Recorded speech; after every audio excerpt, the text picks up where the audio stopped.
When Lecrae was a small child, his father abandoned him and his mother. I wrestled with a sense of self-worth and am I even valuable? Because my dad decided, drugs would be better than hanging out with his own son or staying with me. He found a sense of belonging in the hip-hop culture on the streets.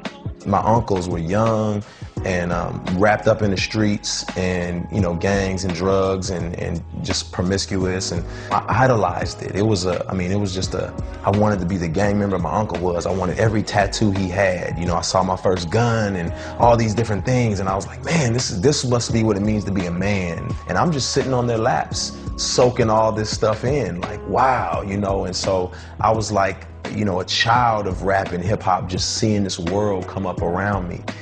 In his teens, Lecrae realized something was still missing. I knew my ways were unfulfilling. I chased power, I chased pleasure, I chased possessions, I chased just something satisfying, and I knew I kept getting let down. I knew it was insanity, and I was never going to find fulfillment, but I didn't know what else to look for. He kept a Bible in his car as a good luck charm. One night, police caught him trespassing and in possession of drugs. He was cuffed and sat in the police car waiting to go to jail. And the police officer goes to my car, and he saw the Bible, and he came back to the police car and he said, son, you got a Bible in your car? And I said, yes, sir. He said, you know what that Bible's about? And I was like, I need to. And he said, well, you know what, today I'm gonna let you go because I want you to get into that Bible and I want you to start living it. And that really did something to me, and that really rocked me. And I didn't want to get in any kind of trouble like that again.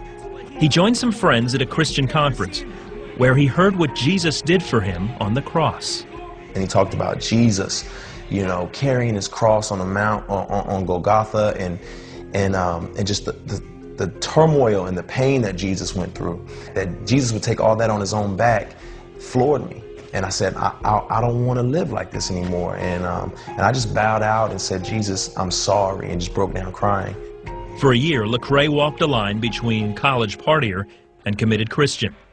His life was spinning out of control, and he knew it.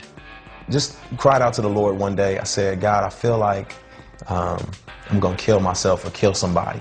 And I said, please just stop me before it gets to that point. I said, stop me. Do whatever you got to do. Just don't kill me.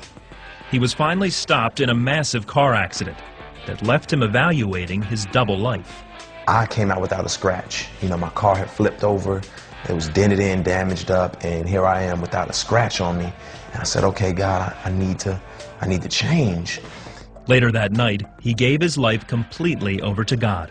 I was radically changed. To realize that I had been living a lie, to realize that I was unsatisfied and I would never be satisfied until I came to Jesus, was so revolutionary for me that I wanted everyone to taste it. I wanted everyone to see how awesome God was. Lecrae typed out his testimony and handed it out on his college campus. He talked about God to anyone who would listen. And I was proud. I was proud to have my story on that piece of paper. And I got laughed at, and I got called Jesus freak and Jesus boy and, all kind of stuff. But I was changed. Before long, he learned he could blend his passion for God and his ability as a rapper. I thought that God and rap would never work. I thought that God wasn't okay with rap. People knew I used to rap, and I went to the Bible studies, and someone said, hey, why don't you, rap about Jesus? And so I just on the spot, I just came up with the rap about Jesus, and they were like, man, that was good. And I was like, wow, Lord, maybe you could really do something with this. He began ministering to kids in juvenile detention. I ended up there for 3 years, every weekend, just sharing my heart and sharing scripture and rapping as their praise and worship on Sundays. His music has spread around the world.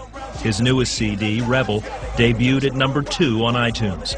But his purpose goes way beyond selling CDs.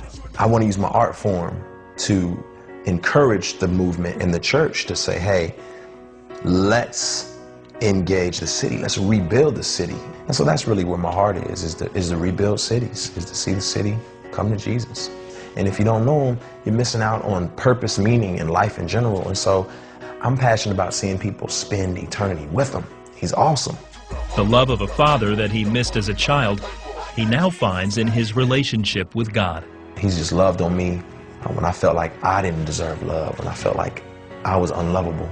I'm really grateful, and I feel fortunate to have a huge family that is beyond race, creed, culture, and to have a father who shepherds us all. And when I think about that, my mind is blown. I mean, there's nothing like it.